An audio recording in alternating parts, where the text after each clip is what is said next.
Di depan korang sekarang ni adalah Kawasaki ZX4R. Yang ni adalah model Double R. Yang warna putih yang aku test drive sebentar tadi adalah model Special Edition. Okay, sekarang aku on board dengan Kawasaki ZX4R.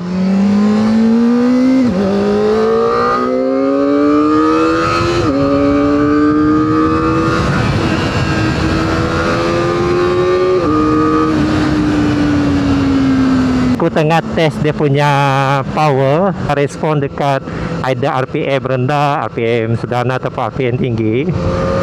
Dan aku juga tengah test dia punya brake system dengan double brake disc dekat depan ni menggunakan caliper original Kawasaki. Aku rasa dia punya brake ni sangat bagus, perform dengan baik, both depan dengan belakang. Cuma apabila aku buat emergency brake sedikit tadi, aku dapat rasakan aku punya badan ada sedikit henjut ke depan. So mungkin disebabkan dia punya suspension depan ni ada sedikit lembut lah bagi aku. Walaupun aku bawa laju kat RPM yang tinggi, aku tak rasa sangat tau dia punya vibration kalau dibandingkan dengan motor 4 inline lain yang aku pernah bawa. Sebab motor 4 inline lain apabila aku bawa dekat RPM yang sederhana tinggi, memang dapat rasa dia punya vibration tu. So kau akan rasa macam tangan kau tu rasa kebas, ada semu-semu sikit. Tapi ZX4R ni surprisingly smooth. Mungkin sebab aku tak biasa dengan dia punya side mirror. Dia punya side mirror ni macam ada sedikit terbuka tau dekat luar. Tapi so far handling dia sangat senang. Aku tak rasa dia berat sangat. Walaupun mula-mula kalau aku nak duduk di atas motor dan nak tegakkan motor, memang ada rasa berat tau kau nak angkat motor ni. Tapi lepas kau ride on the road, dia rasa sangat selesa. Okay, ni dia punya turning radius lebih kecil. So, kita cuba lagi dia punya top speed ni.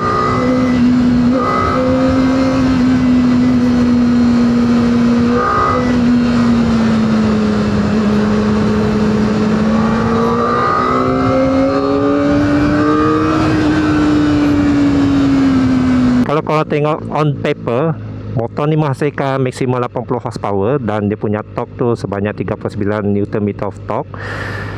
Apabila aku cuba pulas tadi guys, dari gear 1 sampai gear 6, actually kau dapat rasa dah torque dia dekat lower end tau, which is bagi aku sedikit surprising lah. Sebab motor ni actually yang apabila dia orang review, dia orang kata power tu cuma kau boleh access dekat mid to high RPM. Tapi bagi aku kan, dia punya power ni dekat low RPM pun kau boleh rasa tau.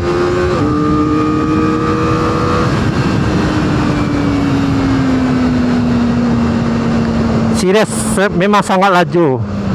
Dia punya torque tu aku suka sebab seolah-olah kau dapat rasa torque tu dari RPM bawah sampai RPM atas. Cuma torque ni aku perasan kalau dekat RPM bawah tu dia rasa macam sedikit lemau. Tapi the moment kau terus buka throttle kau pergi ke RPM yang lebih tinggi, kau memang dapat rasa dia punya kick, dia punya power tu memang betul-betul pergi. Bawah suspension depan dan belakang ni memang ada sedikit lembut lah. So kalau aku tengah speed dekat bahagian jalan berbonggol, kau memang dapat rasa kau punya motor tu akan rasa terbuai sikit. Tapi dia selesa tau, dia dapat menyerap hentakan tu dengan selesa. Kau tak rasa dia terlalu keras. Cuma aku perasan apabila setiap kali aku berhenti kan, aku walaupun clutch shifting dia smooth, tapi ada kalanya aku ada sedikit kesukaran nak cari gear neutral lah. Mungkin disebabkan dia punya free play ni mungkin tak berapa cun lah. Aku actually suka dia punya space sebab di bahagian celah kaki aku ni dia ada space yang sangat luas tau. So kalau aku nak corner kan, aku ada banyak ruang untuk modify aku punya posisi badan lah. So sini dia pun kau boleh nampak ruang dia sangat luas antara kau punya celah kaki dan body ni. Dan masa aku brake dekat persimpangan pun actually aku tak rasa sangat tau dia punya bahang engine tu. Sebab kebanyakan motor fairing ni kalau kau berhenti dekat persimpangan, kadang-kadang bahang engine tu akan membuatkan kaki kau tak selesa tau. Sebab dia macam rasa panas, melecur apa semua tu kan.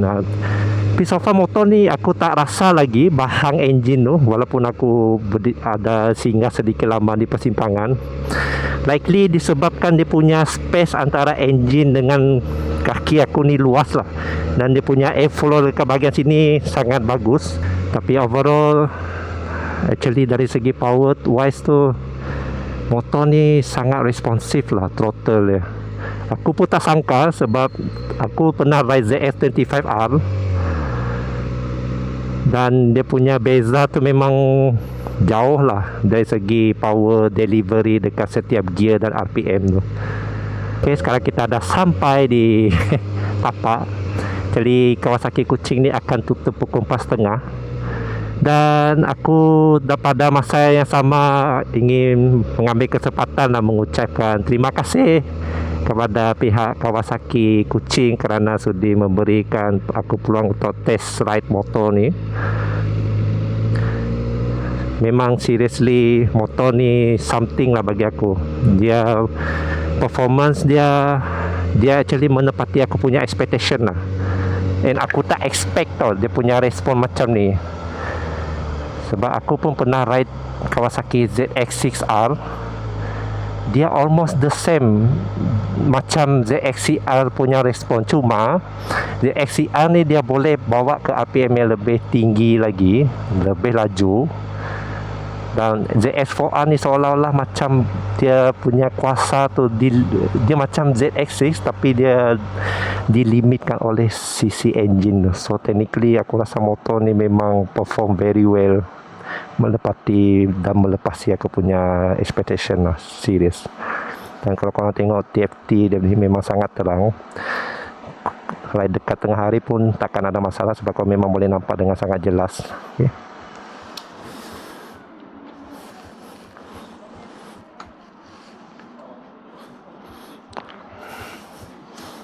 Dan di depan korang sekarang ni adalah Kawasaki ZX4R. Yang ni adalah model Double R, yang warna putih yang aku test ride sebentar tadi adalah model Special Edition. So perbezaan dia orang berdua tu cuma dari segi suspension lah. Yang Double R ni dia punya suspension lebih advance, kau boleh buat banyak adjustment. Cuma aku tak pasti kenapa model RR ni dia tak bagi frame slider. Aku dah test ride menggunakan Special Edition. Overall apabila aku duduk di atas ni, aku dapat rasa actually walaupun aku berketinggian 178 cm, aku dapat rasa kaki tu ada sedikit menjongket tau. Dia macam tak fully cecah atas tanah.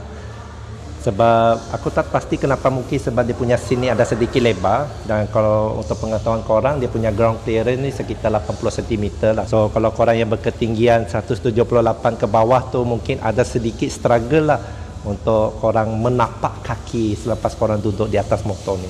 Tapi selepas korang bawa dia on the road, kau akan dapat rasa motor tu actually ringan, sangat lincah. Aku suka dia punya handling, sangat smooth. Aku cuba mencelah di sekitar jalan raya Kuching, tak ada masalah. Di atas jalan raya dalam cahaya yang panas, TFT meter tak ada masalah. Kau memang boleh nampak dengan sangat jelas dia punya reading, speed apa semua tu memang sangat terang. So motor ni actually dia ada 4 mode. Tadi yang aku guna on the road tu adalah road mode. Aku lupa nak try dia punya sport mode. Segi dia punya clutch pula sangat lembut. So aku tak perlu tarik kuat sangat untuk aku tukar setiap gear. Cuma aku dapati kelas Kawasaki ni dia macam ada sedikit masalah untuk cari neutral. So apabila aku berhenti dekat persimpangan, dekat traffic light tadi, aku macam mengambil sedikit masalah untuk mencari neutral tu. Tapi otherwise operation yang lain semua smooth, tak ada masalah. Braking system di depan dia menggunakan double brake disc, size 290mm. Dia punya diameter of brake disc tu menggunakan caliper original Kawasaki. Dan dia punya brake pump ni menggunakan Nissin. Respon dia apabila aku cuba speed dalam kelajuan 150 ke atas tadi dan aku cuba buat emergency brake, brake dia respon dengan sangat baik. Dia tak bergegar. Cuma aku dapati dia punya suspension bahagian depan ni ada sedikit lembut. So apabila aku cuba brake tadi, aku macam ada sedikit terhenjut ke depan. Suspension ni ada sedikit lembut lah berbanding dengan apa yang aku expect lah. Tapi overall dia punya brake response sangat cantik, tak ada masalah. Aku tak rasa dia bergegar apa semua. Dan apabila aku bawa dalam RPM yang tinggi pun, aku actually terkejut sebab dia punya vibration tu, walaupun dia 4 inline, aku tak rasa sangat tau dia punya vibration. The vibration is very smooth. Dia tak mengkebaskan kau punya jari ni, which is good lah. Dari segi power pula, motor ni 400cc, so on paper dia boleh menghasilkan maximum horsepower setinggi 80, dan dia punya torque pula adalah sekitar 39.